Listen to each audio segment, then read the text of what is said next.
and a good shower certainly helps. These 7 minutes will almost certainly be my only alone and quiet time this morning, so I think through the day, starting with the kids' assignments. We're in our first year of hybrid homeschooling. 3 days of classes at school with teachers and other kids, 2 days at home with me and their siblings. I used to homeschool full-time until work started to pick up, and being both a homeschooling mom and a work-at-home mom, 2 mutually exclusive roles, became impossible. Work for me isn't easily defined. I write about foster care on the internet, I host a podcast, I speak at conferences. I also own a business that sells products that center around and benefit foster care. And I'm the founder and executive director of a nonprofit organization that serves local foster families.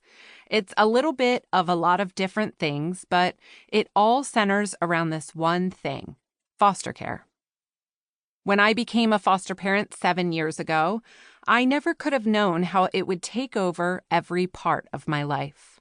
I write and talk about, fundraise, plan, encourage, and strategize for, and live foster care all day, every day. My husband and I talked about adoption in a probably one day sort of way ever since I met and fell in love with him at the ripe old age of 14. But 10 years in, we hadn't taken any steps. When my brother and sister-in-law adopted through foster care, we thought they were crazy.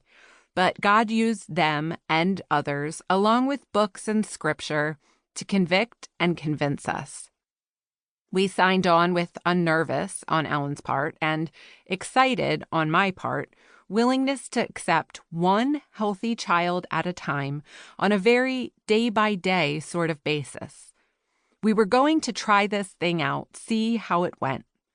24 kids of various ages, 2 adoptions, and an array of medical needs, behavioral issues, and circumstances later, I'd say we're pretty much in it for life.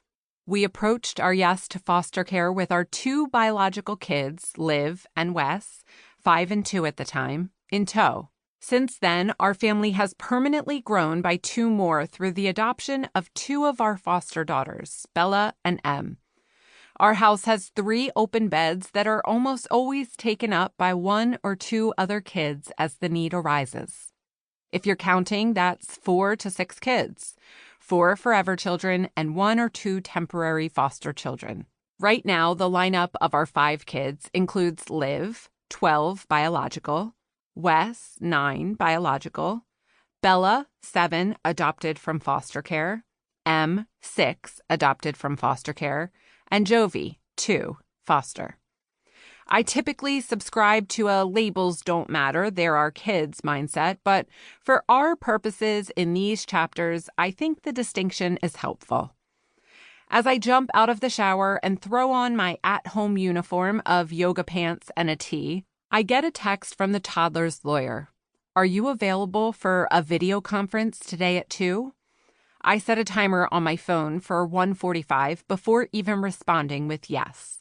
I completely forgot about the video conference that was scheduled for last Friday, and I can't let that happen again.